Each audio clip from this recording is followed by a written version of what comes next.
ஓம் முருகா போற்றி, கந்தா போற்றி, கடம்பா போற்றி, கதிர்வேலா போற்றி, அறுபடை வீடு கொண்ட முருகப்பெருமானே போற்றி போற்றி. என் செல்ல பிள்ளைகளே, இன்னும் சற்று நேரத்தில் முகம் மலரப் போகிறாய்.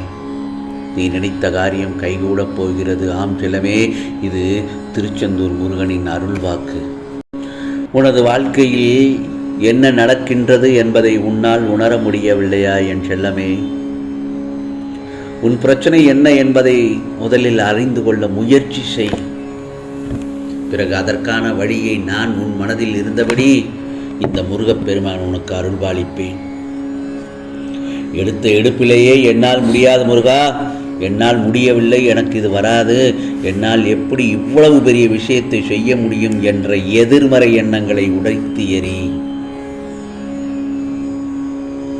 இந்த முருகப்பெருமான் உன்னை விட்டு எங்கும் செல்ல மாட்டேன். இன்று கோபத்தில் என்ன பேசினாய் என்பதை உன்னால் உணர முடியவில்லை, அப்படித்தானே? உன் மனதில் இருந்து நானே உனக்கான பதிலை உன்னிடம் கூறிக்கொண்டேதான் இருப்பேன். அதை உணர்ந்து நடந்து கொள். மாயை என்பது ஒரு பொய்யான தோற்றம். மாயை என்பது ஒரு பொய்யான தோற்றம். அதில் மாட்டிக்கொள்ளும் நிலையில் இப்பொழுது நீ இருக்கிறாய். அதிலிருந்து வெளியே வர உனக்கு நான் நிச்சயமாக உதவி செய்கிறேன், அருள்பாலிப்பேன். கவலைப்படாதே. அதை உணர்ந்து கொஞ்சம் ஜாக்கிரதையாக நடந்து கொள். உன் சூழ்நிலை உனக்கான வழியை தருகிறது என்று அழுகிறாய். ஆனால் அது வழியை தருவது அல்ல. வாழ்க்கை என்பது எளிது. ஆனால் யதார்த்தத்தை நீ புரிந்து கொண்டால்தான் அது சாத்தியமாகும். அதை எல்லாம் புரிய வைக்கவே சில கசப்பான நிகழ்வுகள் உனக்கு நிகழ்கிறது. புரிகிறதா? இந்த முருகப்பெருமான் என்றும் உனக்கு துணையாக இருப்பேன். கவலைப்படாதே. உனக்கான நல்லதொரு காலம் நெருங்கிவிட்டது. அதனால்தான் இப்பொழுது உனக்கு பிரச்சனைகள் எல்லாம் பெரிதாக தெரிகிறது. ஒரு பிரச்சனை முடியும் தருவாயில்தான் அது தீவிரம் அடையும். ஒரு நல்ல முடிவுக்காகத்தான் உனக்கு இது நிகழ்ந்து இருக்கிறது என்பது உண்மையானது. அதில் நீ குழப்பம் இல்லாமல் உன் லட்சியத்தை நோக்கி சென்று கொண்டே இரு.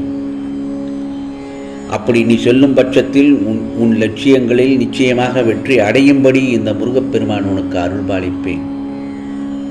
உன் வாழ்க்கையில் நடக்கின்ற யாவும் உன் கர்ம வினைகளின்படி நடப்பவையே. அப்படி இருக்கும் பட்சத்தில் நீ துயரங்களை எதிர்கொண்டுதான் ஆக வேண்டும்.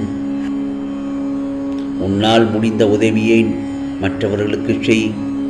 அந்த ஒரு தர்மமே இக்கட்டான சூழ்நிலையிலிருந்து உன்னை காக்கும், பாதுகாக்கும். உன் கர்ம பந்தத்திலிருந்து விரைந்து விடுபட உன்னால் முடிந்த அளவுக்கு பிறருக்கு நீ நன்மை செய். உன்னிடம் உதவிக்கு வருபவர்களை உதாசீனப்படுத்தாதே. அந்த மாதிரியான தர்மம்தான் இக்கட்டான சூழ்நிலையிலிருந்து உன்னை பாதுகாக்கும். வாழ்க்கையில் இன்பமும் துன்பமும் அவரவர் கையாளும் வகையில்தான் மாறுபடுகிறது. மற்றவர்கள் எல்லாம் நிம்மதியாக சந்தோஷத்துடனும் வாழ்வதாகவும் நீ மட்டுமே கஷ்டங்களை எதிர்கொள்வதாகவும் நினைத்து நினைத்து புலம்பிக் கொண்டிருக்கிறாய். ஏன் என் செல்லமே? உண்மை அது அல்ல. அவரவர் வாழ்க்கையின் உள்ளே சென்று பார்த்தால்தான் என்னென்ன துயரங்களை அவர்கள் சுமக்கிறார்கள் என்று உனக்கு புரியும். வெளியிலிருந்து பார்த்தால் ஒன்றுமே தெரியாது. அவன் நன்றாக வாழ்கிறான், சந்தோஷமாக இருக்கிறான் என்று உனக்கு தெரியும். ஆனால் உள்ளே சென்று அவன் மனதை இலகுவாக நீ வாயை கிளறினாள் என்றால் அவன் படும் வேதனையை சொன்னால் நீ தாங்க மாட்டாய். அப்பொழுது நீ பார்க்கும் பொழுது அவனை விட நாம் சந்தோஷமாக இருக்கிறோம், நமக்கு பிரச்சனை சிறிதாகத்தான் இருக்கிறது என்று நினைப்பாய். ஆகவே உனக்கு சிறிதாக தெரியும் பிரச்சனை மற்றவர்களுக்கு பார்க்கும்பொழுது அது பெரிதாக தெரியும். அதே நேரத்தில் நீ அவர்களுக்கு சிறிய பிரச்சனை என்று நீ பார்க்கும் பொழுது உன் பக்கத்திலிருந்து பார்க்கும்போது அது பெரிதாக தெரியும். இதுதான் வாழ்க்கை. பொறுமையையும் நம்பிக்கையையும் எந்த சூழ்நிலையும் கைவிடாதே என்று நான் உன்னிடத்தில் பலமுறை கூறியிருக்கிறேன்.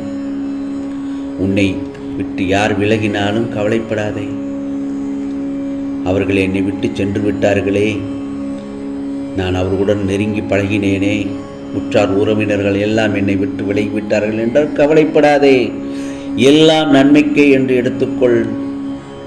நீ மென்மேலும் வளர்ச்சி அடைந்து வாழ்வாங்க வாழப்போகிறாய். என்னுடைய இந்த முருகப்பெருமானின் அருள்வாக்கு உனக்கு என்றுமே இருக்கும். தேவையில்லாமல் வருத்தப்படாதே. நீ உன் வாழ்க்கையில் தத்தளித்து கொண்டிருக்கிறாய் என்பதை நன்பாக நான் அறிவேன். இந்த முருகப்பெருமான் எனது கரம் கொண்டு உன்னை இறுக பிடித்து காப்பாற்றி கொண்டிருக்கிறேன். எல்லாம் சில நாட்களில் எல்லாம் நல்ல விதமாக மாறும். எல்லாவற்றையும் நன்மைக்கே என்று எடுத்துக்கொள்.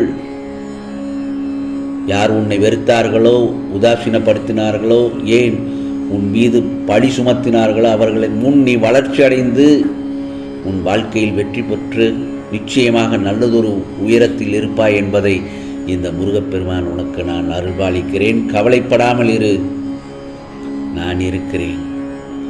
கோபம் மட்டும் வேண்டாம், கோபப்படாதே. உனக்கு வரும் அனைத்தையும் நான் ஏற்றுக்கொள்கிறேன். என்னுடைய அனுமதி இல்லாமல் எதுவும் நடக்காது. அதனால் கலங்க வேண்டாம்.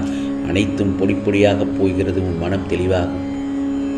இதோ இழந்ததை எல்லாம் மீண்டும் பெறப்போகிறாய். உனக்கு குறைகள் ஏற்படாமல் இந்த முருகப்பெருமான் நான் பாதுகாப்பேன். உனது வாழ்க்கை வண்ணமயமாக மாறப்போகிறது. என்னுடைய முழுமையான அருளால் நிச்சயமாக உன்னை ஆசீர்வதிப்பேன். வாழ்க்கையில் ஜெயிப்பாய். நிச்சயமாக உனக்கான சந்தோஷம் உன்னை தேடி வரும். நீ என்னை நினைக்கும் போது முருகா முருகா என்று என்னை நினைக்கும் பட்சத்தில் உனக்குள் ஒரு சிலிர்த்த உணர்வை ஏற்படுத்தும். அதுதான் நீ என்மேல் கொண்ட உண்மையான அன்பின் வெளிப்பாடு. கவலைப்படாதே. நீ மென்மேலும் வளர்ச்சி அடைந்து வாழ்வாங்கு வாழ்வாய். எல்லா செல்வங்களும் பெற்று மகிழ்ச்சியாக மாறப்போகிறது. இவை அனைத்தையும் உன்னை வந்து சேரும்படி செய்வேன் இந்த முருகப்பெருமான். கவலைப்படாதே. நான் என்றும் உனக்கு துணையாக இருப்பேன். உனக்கான நல்ல காலம் நெருங்கிவிட்டது. அதனால்தான் உனக்கு பிரச்சனைகளை எல்லாம் இப்போ ஒவ்வொன்றாக குறைத்து கொண்டு வருகிறேன். கவலைப்படாதே என் செல்லமே. ஆகவே எதற்கும் பொறுமையாக இரு என்று நான் அடிக்கடி சொல்வது அதற்குத்தான். பொறுமையை கடைபிடி, நம்பிக்கையோடு இரு. நிச்சயமாக பிரச்சனைகளிலிருந்து உன்னை விடுவிப்பது என்பது நான் என்னை விடுவித்துக் கொள்வது என்பதாகும். ஆகவே என்னில் முருகா முருகா என்ற ஆழமான நம்பிக்கை கொள்பவர்களும் ஆத்மாவில் சுத்தமானவர்களும் பாக்கியசாலிகள். ஆகவே நல்லவர்கள் என்றும் தோற்பதில்லை. இந்த முருகப்பெருமானை நம்பியவனை நான் யாரையும் கைவிட்டதில்லை. வேலுண்டு வினையில்லை முருகா, முருகனுக்கு அரோகரா என்று என் நாமத்தை சொல்லி சொல்லி உன்னுடைய கர்ம வினைகளை குறைத்துக்கொள் என் செல்லமே. உனக்கானதெல்லாம் நிச்சயமாக நல்லது நடக்கும். நல்லது மட்டுமே நடக்கும். அதுவும் நன்மையாகவே இருக்கும். ஓம் முருகா சரணம். ஓம் முருகா சரணம். ஓம் முருகா சரணம்.